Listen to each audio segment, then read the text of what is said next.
And we're back in Better Than Ever still in 18-1 where we're talking about reaction rates. In this podcast we're going to take a look at the effects of temperature on the rates of reaction. So let's go ahead and scroll down to the bottom of that page, page 2 in the 18.1 notes. And we're going to look at the distribution of particle speeds at different temperatures. On this axis we'll go ahead and label the y frequency, and the x is going to be particle speed.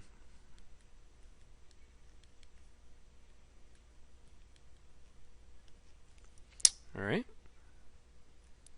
Now, as it turns out, the speed of the particles is directly related to the temperature. But at any given temperature, you have a variety of speeds that the molecules are experiencing. Not all particles will be going at the same speed. So let's just say that this is 25 degrees Celsius. You're going to have some particles that are moving fast. They're towards the right end. They have high speed.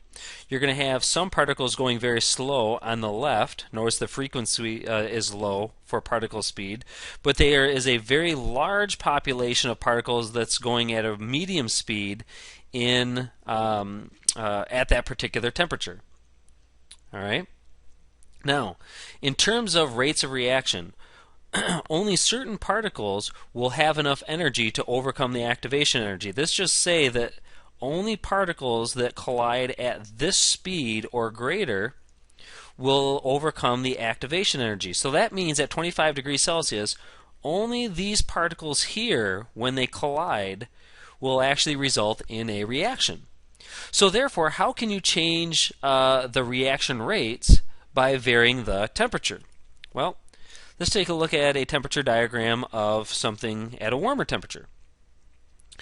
The distribution will look something like this, where number 1, notice that the average temperature has shifted to the right, meaning that the average speed of the particles gets faster in a warmer environment. Also notice that the distribution widens out. All right? We'll just say that this is at 100 degrees Celsius. On the other hand, if you cool this thing down, let's say we go down to 0 degrees Celsius, the graph might look something like this. All right, we'll call that 0 degrees Celsius. Now, before we kind of outline how this is going to affect rates of reactions, let's talk about why these distributions look this way, or maybe use an analogy that might make it a little more meaningful for us. At 25 degrees Celsius, that's just an average or a normal temperature. You have a decent distribution of speeds. Some are going fast, some are going slow, but most of them are going somewhere in the middle. That'd be like driving down, say, Telegraph, where the speed limit is, say, 35 miles an hour. I know parts of it are faster, but let's say you have a speed limit of 35 miles an hour. Well, you're going to have a fairly large number of cars that are going somewhere between, say, 35 and 45 miles per hour in that speed zone. That would be indicative, let me change colors here, of this large group of particles in the middle that have a relatively medium speed. There's going to be a few particles over on this end that are going faster, maybe 50, 55. There's going to be some people that are going slower, but most people are traveling within that 35 to 45 mile an hour range. It's the same thing with a moderate temperature. Most of the particles are at a moderate speed, while you have some particles going faster, some particles going slower. Now let's go to a higher speed or a higher temperature. That would be analogous to driving on the highway, where there's a much bigger distribution of speed. Yes, the speed limit is 70 miles an hour, but you have a large part of the population going 65, below the speed limit. You have a large part of the population going over the speed limit, somewhere in the 70s, 75, even approaching 80. And you'll have a small number that is going way over the speed limit, 80, 85, 90. You'll have some people going way below the speed limit, 45, 50, 55.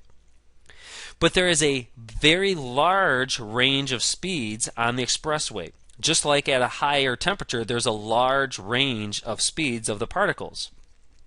But overall, the average speed is faster than it is at a colder or a moderate temperature. Now if you take a look at the colder temperatures, the distribution is much tighter. That's like driving down, say, a residential area where the speed limit is 25. Most people are driving right around that 25 miles an hour speed limit. There isn't a whole lot of range of speeds going down the side streets. Yes, you'll get the occasional person that's going 30, 35. Yes, you'll get that occasional person that drives like 15 down the side streets, but almost everybody is going somewhere between 20 to 25 to 30 miles an hour.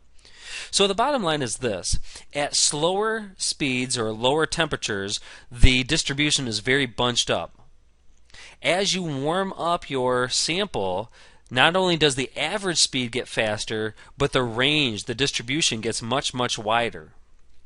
And so that's what these graphs are actually telling us. Okay, so that's something that's interesting to know. Now let's go back to how this is going to affect reaction rates. As it turns out, as you speed up the reactions, you get a much larger part of the population that can actually do a reaction. So not only are they going faster, but a bigger percentage of them will collide with enough energy. And so that's going to increase the rate of reaction. On the flip side of that, when you cool a reaction down, the vast majority of the particles cannot react. There's only a very, very, very small portion of the particles that can actually undergo a reaction. And so that's going to slow the reaction down. So let's go ahead and take a look back at the first page and put that into words. So therefore, if you increase temperatures, we'll go ahead and do that in red. If you increase temperatures, what's going to happen? First of all, you're going to have more frequent collisions because the particles are moving faster. Not only are they going to be more frequent, but they're going to be more violent because they are moving faster. So you have more frequent and violent collisions.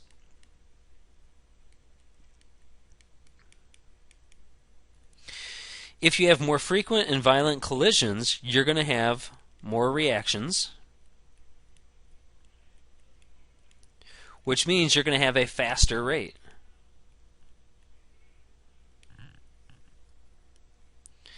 On the flip side of that, if you lower the temperature, you're going to have fewer and softer collisions, for lack of a better term. If you have fewer and softer collisions, that means that you're going to have fewer reactions. And if you have fewer reactions, you're going to have a slower rate.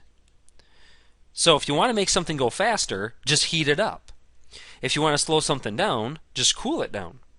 And we do this in everyday life, particularly the cooling down part. If you want to slow down the reaction with food and the atmosphere so that it doesn't rot, what do? You put it in the refrigerator and cool it down, and the food stays longer.